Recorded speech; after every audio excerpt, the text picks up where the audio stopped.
welcome to another Polkadoodles video. In today's one I'm showing you the fantastic Sketchy flower stamps and also Minimalist art colour block stencils that you can create these fantastic designs with, and I have actually teamed these up with the Stamp and Spin. However, if you don't have a Stamp and Spin or any kind of way of creating a circular motif like this, you can easily just eyeball it as well.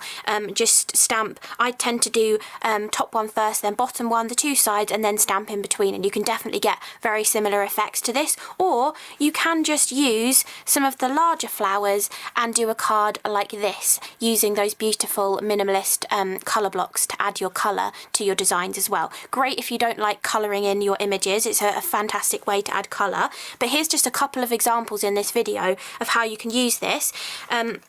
So this card here is using the Happy Spring Sketchy Flowers stamps, and I have done Happy Spring as the sentiment on here, just doing a doodled border around the edge, stacking the sentiments on top of each other and cutting it into a wonky rectangle to go in the centre. And for this one I've used this stunning butterfly here and stamped it 8 times in a circular wreath, mixing and alternating the colours Clear Skies and Remember Me from the Hurley ink pad collection.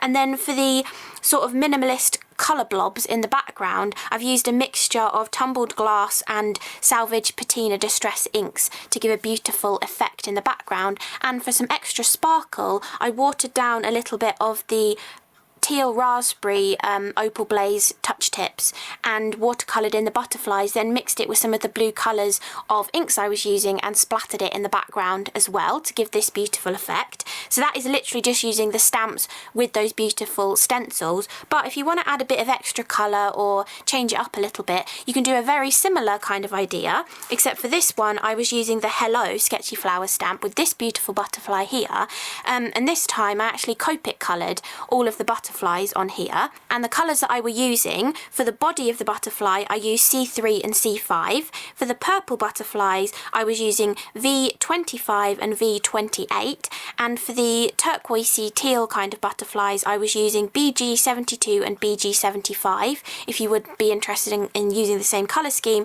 And also for the minimalist blobs in the background I was using Lost Shadow distress ink and layering it up a little bit, and again watered some down and splattered it in the background too, just to give a really subtle kind of use of these beautiful blocking stencils. You can go for background kind of ideas, or as I showed in this one, you can use them to actually add the colour to your images as well, and it looks fantastic. It just gives a completely different look.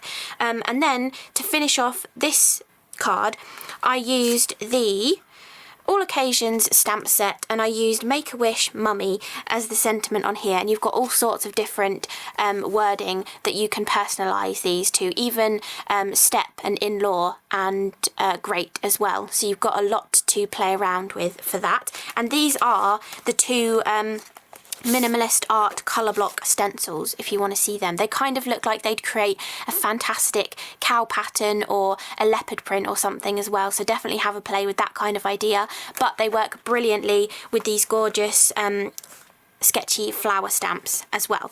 So hope you like the look of these cards and enjoy the rest of the video, and thanks so much for watching. Bye!